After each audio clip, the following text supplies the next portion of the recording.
Hello, everyone, and welcome to another episode of That 80s Child, the Generation Y. And my name is Gabrielle. In this episode, I'm going to be talking about the music videos in the 1980s. Now, I know that is a large, encompassing topic.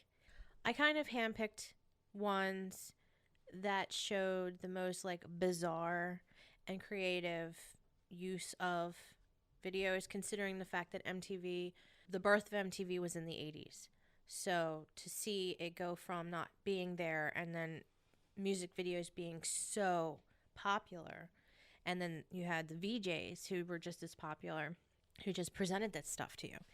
So, although I might not name every single video that ever came out in the 1980s, which is a plethora of interesting and very bizarre videos, these are just a few, and these were just the ones that I picked out that showed a tremendous amount of creativity or tremendous amount of bizarreness.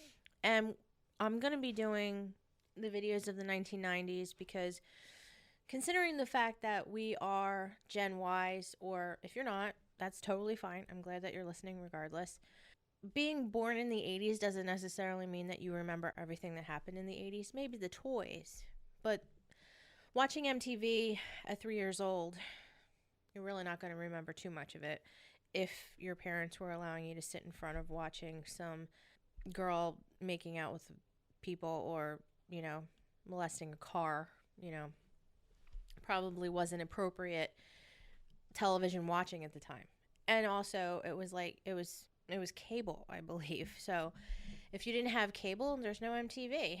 So I'm going to be doing the 1990s videos because that will be more of a nostalgic switch for us for remembering a lot of things. But I wanted to cover the 1980s videos because, again, we saw them, we've watched them. There are some, ones that are classics that we'll always remember regardless of what age we are. Well, I hope so anyway. And the way MTV used to be. So in the 1990s, they had VH1 had the VH1 Classics that would show you all the original 1980s videos. That's what I used to watch. And then you had Behind the Music and stuff like that. So I'm going to go into that. And it's just, I'm not talking about just MTV, but music videos in general. So, also pop-up video. You can't forget that. I miss that so much. But that'll be in another episode. The 1980s, the birth of MTV. And like I said in my previous podcast for the Monkees, Mike Nesmith helped to create MTV. So I couldn't talk about music videos without mentioning the very first video that ever played on MTV, and that was the Buggles. Video killed the radio star. So aptly named, of course. Was it the greatest video I've ever seen in my life? No. Was it bizarre? Yes. But it was the very first one that ever aired, so you have to mention it.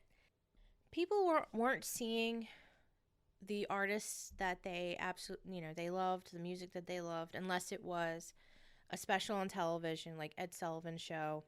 Just maybe they were being interviewed for something, some special like the Bandstand that was on specific nights. Or say like the Monkees, you could see them on normal television because that was like a half-hour long music video technically with a little bit of a story back for it. Or you would have to go to a concert or maybe an event that they might be at. But otherwise, you really weren't seeing your favorite artist in some other format at the time.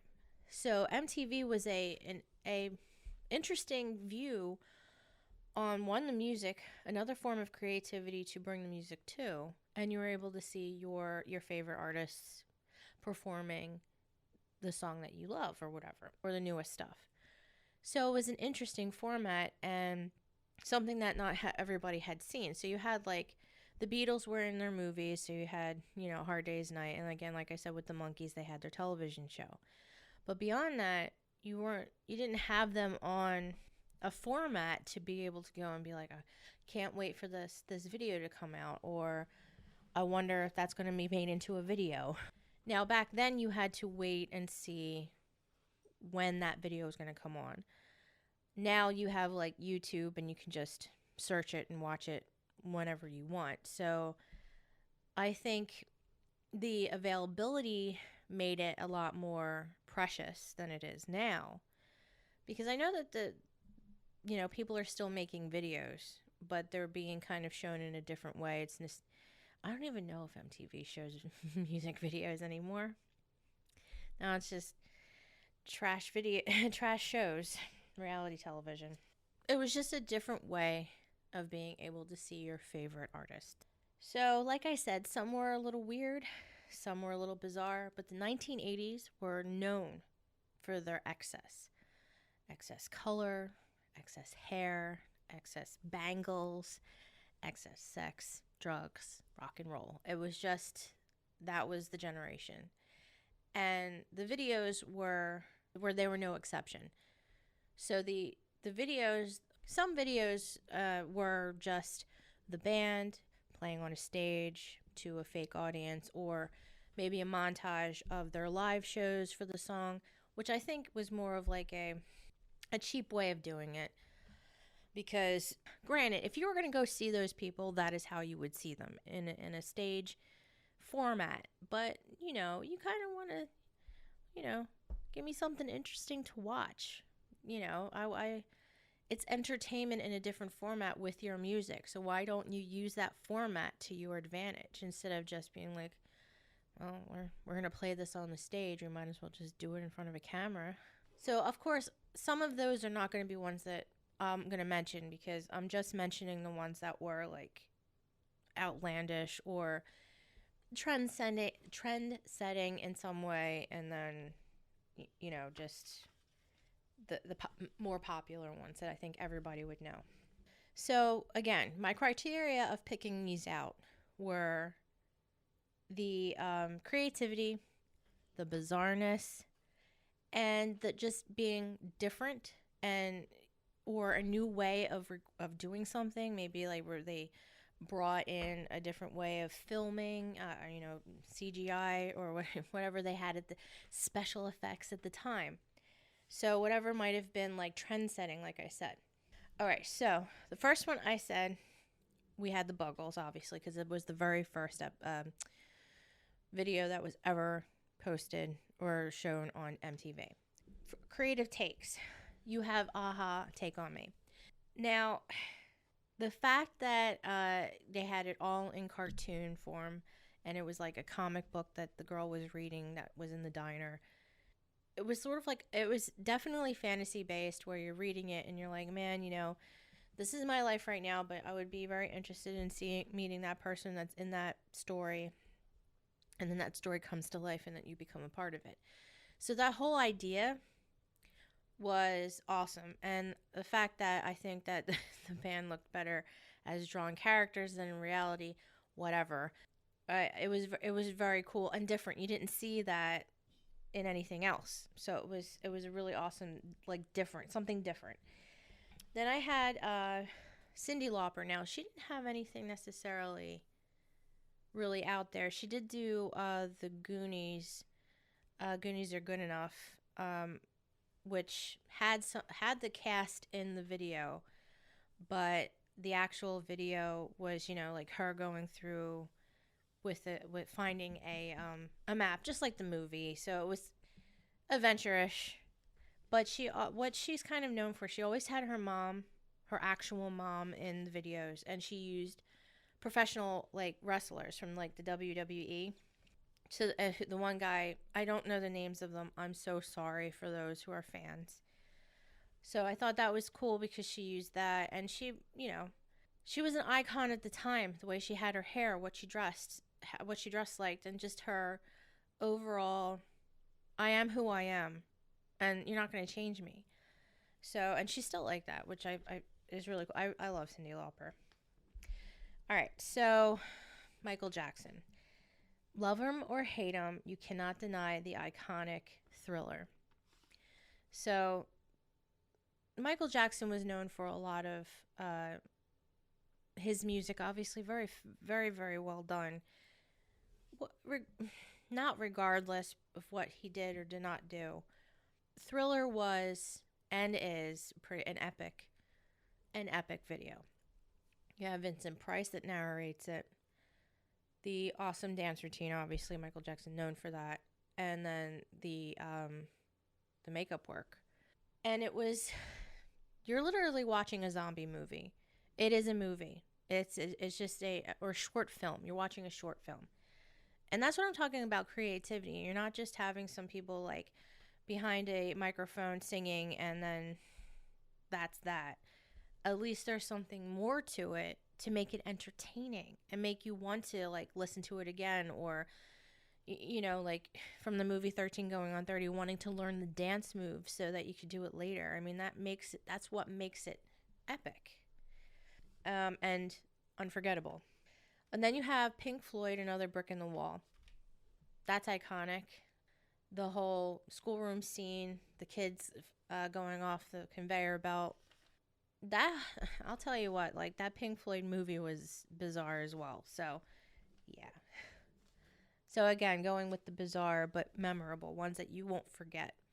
I think everybody remembers the California Raisins. I hope you do, because I love the California Raisins. It was Will Vinton was the actual claymation creator for the characters, because he did the Claymation Christmas.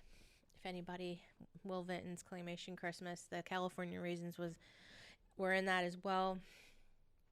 But they had heard it through the grapevine, which is it's obviously it's not their song, but if you watch the video, it's just it's that in itself is just nostalgic to the core, because you don't see the California Raisins anymore, and you don't see claymation much anymore, to be honest. Like Wallace and Gromit, I think, was like the people who created Wallace and Gromit were the last things that I've seen that was actual claymation and not just some CGI stuff. And like, because that takes time and work, which I'm not saying CGI isn't time and work either, but getting your hands in there and actually maneuvering these pieces frame by frame instead of a computer doing it for you. Just saying. Genesis, Land of Confusion. Now, all right, when I was going through these videos, I knew like the big ones like a-ha, the Cyndi Lauper, Michael Jackson, Pink Floyd, Peter Gabriel, which I'll get to. The big ones that I remember. I saw the Genesis Land of Confusion come up. I'm like, was that it? I can't remember that video per se. Now, my criteria is that ones that are like memorable, and if I can't remember it, was it really memorable? But I was watching it, and okay, so it was very politically charged, obviously.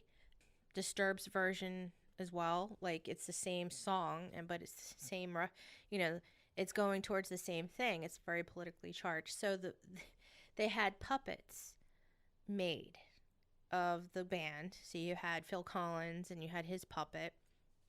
And then you had like Ronald Reagan and the First Lady, and you had senators, and you had the Prime Minister. There was like all like the heads of like state, what was going on and how things had gone wrong and what is wrong with the world. So very politically charged, but an interesting way of doing it with the puppets, where it kind of makes it absurd, but then again, the topics that it's talking about are absurd, and why that we have to discuss it to begin with, So it's pretty cool how they played on that. Besides the fact that the song itself is kind of like, it's like an anti-war song from like the 60s kind of thing. It's just just take a look at everything, And we could definitely use that now.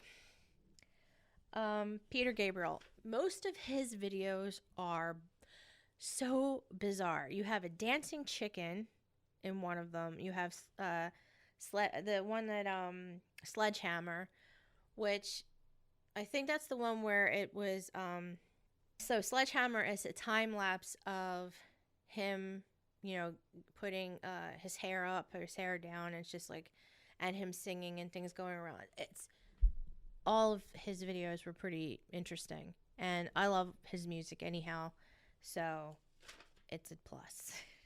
All right, so I'm not necessarily saying that their videos were not worth watching, because there are a few videos that were cool, but the epitome of the 1980s excess in color is any Duran Duran video. So you have like their ever changing hair color and hairstyle. the amount of makeup that they wear. Not that it's bad. It's not bad. I'm just saying at the time, okay? Their clothing, how bright everything is. They usually were recording in some like tropical location. Girls all over the place. The one that I did like that at least kind of looked like it had a some rhyme or reason to it, where it kind of went along with the the actual song, was it was called Night Boat. That was different for them. You watch any of them, and it's just like that is the 80s. If you wanted a picture, a stops or still of the 1980s, you just take one picture out of one of their videos from the 80s, and that was the definition of what it was. Did they ever make sense to the songs? Not really. One of the songs that I love was called Ordinary World. Love it. Excellent. Not from the 80s, from the 90s, but I've talked about it before. The actual words are just beautiful. The video, what the hell were they thinking? I don't understand. Like, why? I don't know. Maybe I'm just not creative enough, or maybe I don't know what they were trying to go for that, but there would have been a completely different video if I did it. Just saying. I would kind of went along with the narrative of the song, but who am I, right? Paula Abdul, Opposites Attract. She's dancing with an animated cat. Just the fact that you had that together, and that her choreography, and then the matching up with everything, it was just pretty cool. And it's iconic. It's iconic. Dire Straits, Money for Nothing. So you have your 3D animation. This was in and around when it was coming out with the Nintendo. 3D animation was, you're still kind of going off of a 2D world, but it was really cool how they played it off, how you had Sting in there as well. And so you saw your basic band on a stage in front of a live audience, but it was making fun of themselves in a sense, like Money for Nothing and Your Chicks for Free. It's like, and then, hearkening to MTV. It's like, I want my MTV. So it was cool. It was a play on their own fame and how ridiculous it kind of seemed for all the work that some people do versus the work that other people do, and the pay discrepancies. I can sit here and I can cross-examine all of them, and I'm sorry if I do that. But I'm just trying to say, like, at least they put thought into the videos, unlike some of them where they're just like, let's have some scantily clad women dance around like wackadoos, and then we have a video. I like the ones that have a little bit of thought behind it, because it makes it interesting and, again, entertaining. I'm watching this for a reason, not just to see you, but, give me something to watch that I'm like, this is awesome. INXS, Need You Tonight. Now, it's iconic in the sense of everybody has ripped off the card throwing at the end with all the words and stuff like that. So people should remember that, just standing there and like doing the cards and being like the words to the song just coming off, and it's and the fact INXS was super popular. It's a good video on its own. Doesn't necessarily make any sense to the words that were written, maybe not, but it was definitely iconic. Okay, so there were other videos that had storylines to them. The actual song did kind of weave into what the story was that they were doing on the video. So you have Pat Benatar, Love is a Battlefield, which there was a storyline to it where she left home, looked like she she became a prostitute or something like that.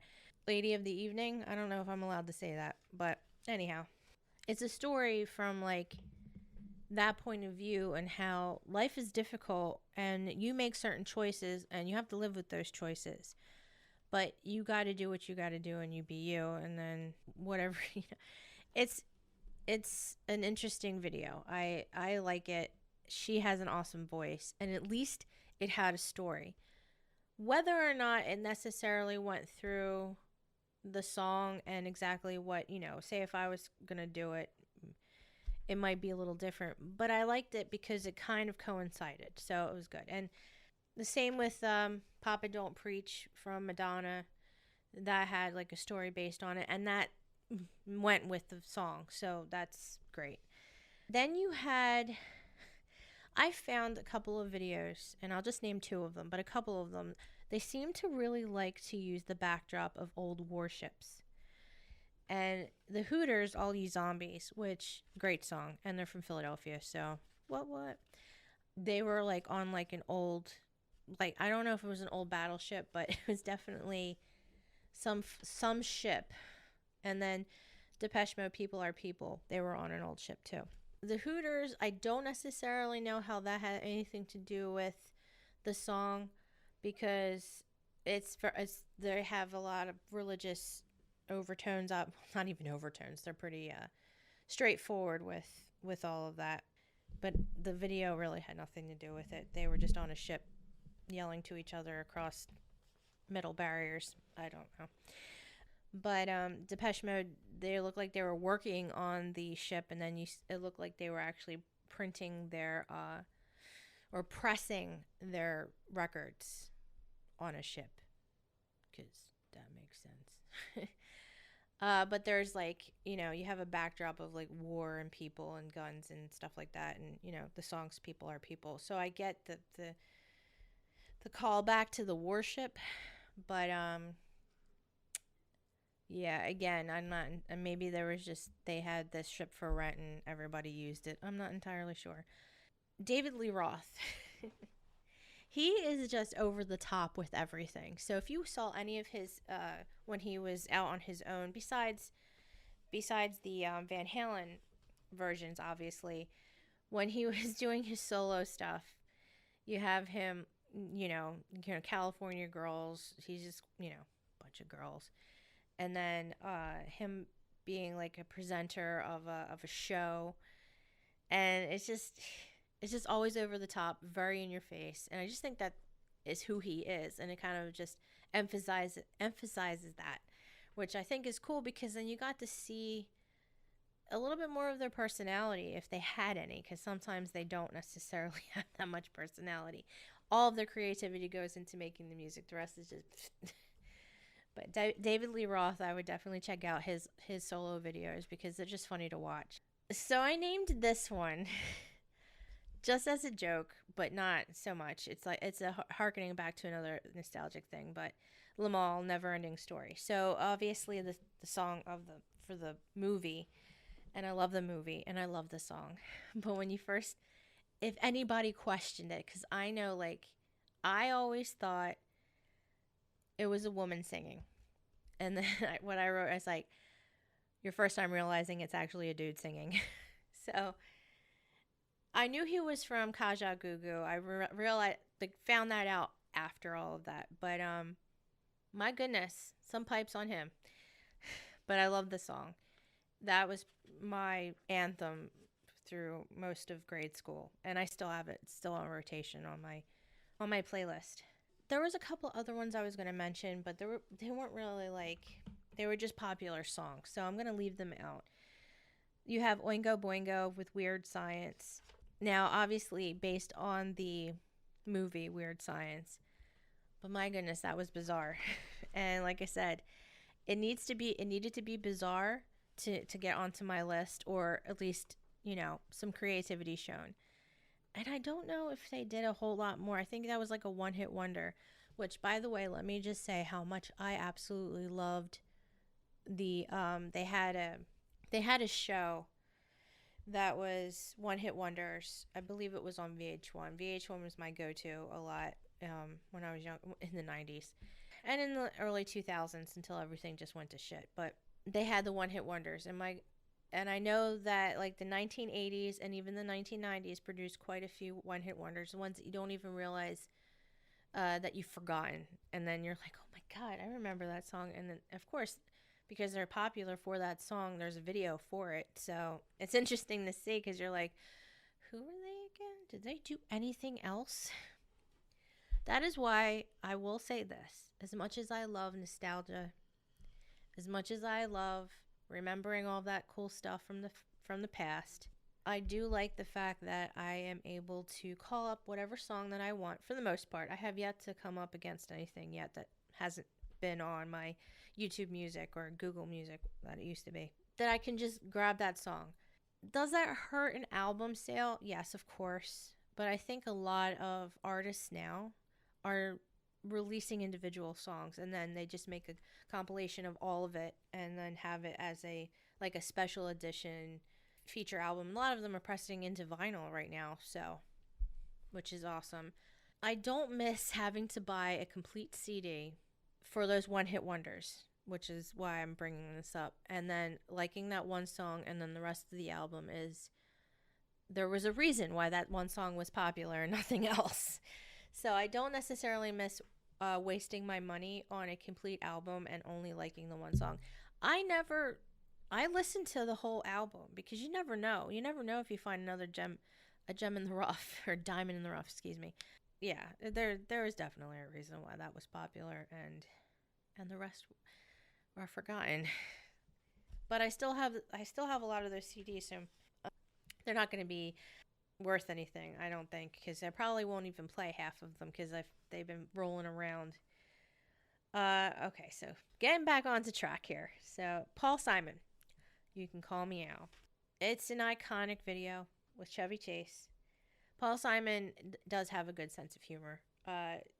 Definitely a Napoleonic complex. He is short, but has a lot of ability. And again, he is my favorite songwriter. But my goodness, that was it's a hilarious video, and it's as simple as can be. But the fact that Chevy Chase is the one that is the one lip syncing to the song, and then Paul Simon just does like the backup, and then when they get up to dance, there's such a difference in size. Chevy Chase is tall and Paul Simon's so short, so it was pretty cool. It's just iconic, simple, no real storyline, but hilarious. So it's entertaining, and again, that's all you need. Information Society, what's on your mind? This is the last one on my list, I think, because I have two lists that I kind of went down. Yeah, okay. So Information Society, I don't know if anybody knows that one. So Information Society, what's on your mind? That is it's a long video because there are two versions of the song. There's like a radio version, which takes out a whole like instrumental like part in the center that really isn't needed.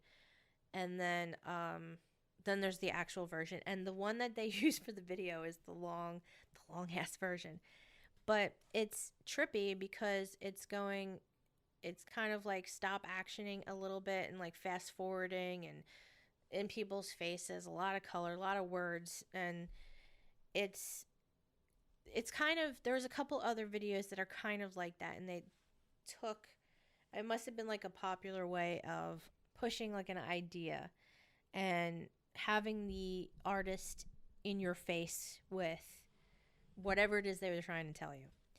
And there's no story in it. It's just a matter of a little bit more of like a politically heated, where they're showing you like newspaper clippings and things of that, like headlines and stuff like that. So there was reasoning behind it, but there wasn't like this like they weren't acting out something. It wasn't a short film.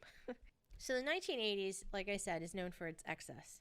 The videos showed that, definitely. Like there was some crazy videos, lots of color, lots of like excessive and exaggerated things, but so much fun.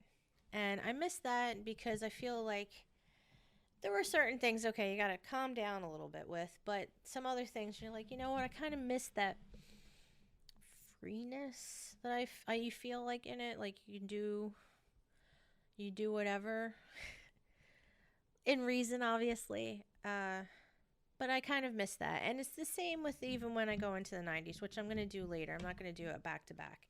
I liked going back and watching those videos. And like I said, I know that I'm born in 83, so I'm not going to necessarily remember these videos out of my own memory. But I remember them because I did watch some of them when I was younger. most of it was from the 90s when I was rewatching it through VH1, and even when MTV decided to actually play videos. And they did play videos in between all the other craziness. I miss that cuz I don't think I've seen a lot of recent videos for oh, I lied. Excuse me. I've I watched Grabbits. I follow him. Now I like his music. His music is pretty cool. When he's releasing his stuff and he mentions about like a video, and his are like story based and they're creative. I like watching them. I do like his music. He creates, writes it, does all, produces it, everything. So I have a lot of respect for him. So I do really like the videos that he does release because they're interesting and they're a little different. So, but I do really, you might have noticed, as much as I have sung the praises of like Depeche Mode and them being my favorite artist, that I just passingly said something about their "People Are People" video with the ship. Like I said, I was trying to get ones that were like very bizarre, very creative, and like iconic. And as much as I love Depeche Mode, I don't really think that their videos are like epic and memorable. I'm sorry.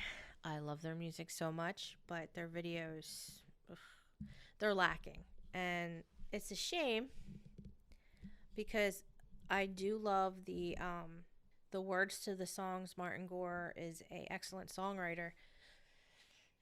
You're missing out on a whole area that you can be creating some awesome things. They do have a tendency to work with a specific photographer. So Corbin, I think his name is. I think they do the photography, but I don't think it's their videos that he does. Excuse me. But yeah, you could have done so much with these songs. So there's so many. The 1980s produced so many awesome artists, so many awesome videos. But I only have so much time that I want to be recording into this, and otherwise I'd be here all night. So yeah, that's my like very short list of interesting and different videos of the 1980s. And any ones that you might not have heard of and would like to check out, definitely go through it and like write them down if you ever. Oh, the other one was the other one was George Harrison. Got my mind set on you. So granted, he is just sitting in a chair singing, but it's all the the things in the back of him popping out. Like you have taxidermied animals like kind of like popping out in the back and singing and stuff. So that's interesting, and I love the song. I love George Harrison, so I love that song a lot, and the video is pretty cool too. So I had that like in the margin. I forgot to say like I put it on here that I really wanted to talk about it. But I mean, there's not much to talk about it per se, but it was worth mentioning because it was different. So yeah, so that's my short list of the 1980s creative and bizarre videos. I hope some of them brought back some memories or maybe want to go check them out because I got to watch all of them again and it was pretty cool because I'm like, this is research. Yeah, that's what I keep telling myself, not wasting time. I also want to apologize for this podcast being out a little bit late. I don't record these very much in advance. There may be like a day before so it's a day to record. It's not a whole day. I'm like the one day that I do the recording and then the next day I edit and I post. So, and the posting is usually I have to sit and I create the cover for the thing. Not that takes long, but I put a little bit of thought into it just to make it interesting. So I had like I had a week and a half where I just felt like I just didn't feel like doing anything. So I had these notes written. I had all intentions to actually go in and do that.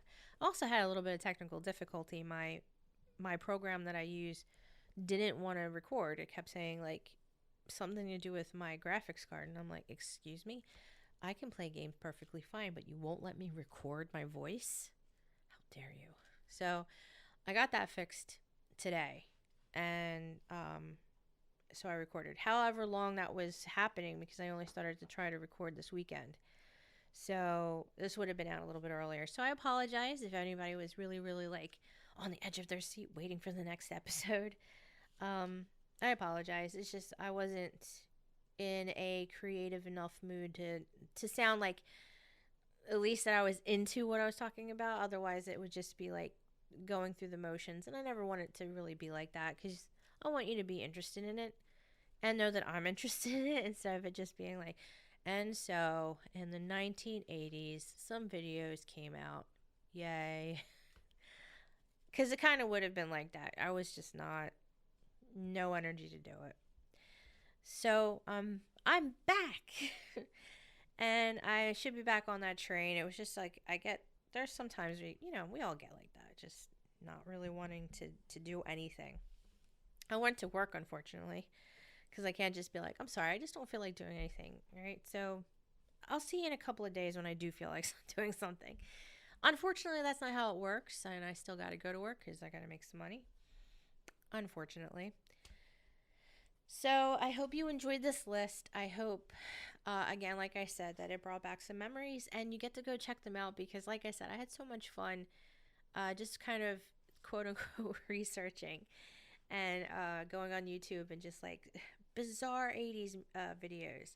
Some of them can be very bizarre. I didn't mention every single one of them, but the ones I figured like that would stand out, popular songs, and what that we would remember. Again, I'm just trying to bring some happiness to you and some nostalgia, To be like a smile on your face. That's all I want. And that I'm not annoying you. But you wouldn't be listening if I was annoying you. So I appreciate it. So thank you so much for everybody who listens. I hope you can follow, subscribe, to Spotify, Google. I think I have. I don't know if I have anything on my website. I should know this.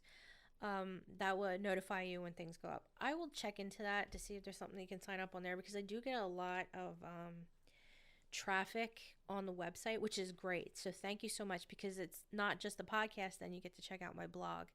So again, that's GabrielleCataldi.com. But definitely check it out on Spotify, because I do check my stats every once in a while. I have, it makes me happy when I see some more listeners. So anywhere you listen to podcasts, you can listen to this. It gets uploaded automatically, or just through the website like normal. So thank you so much. I hope you enjoyed, and I will be back on schedule with getting this out on a weekly basis. And this is episode 3, so we got a little bit of ways to go. So I'm looking forward to it, and hope you are too. Thank you again. And this is Gabrielle signing off on that 80s child, the Generation Y. And I'll see you next week. Well, I will be talking to you next week. Thank you. Thank you again. Bye.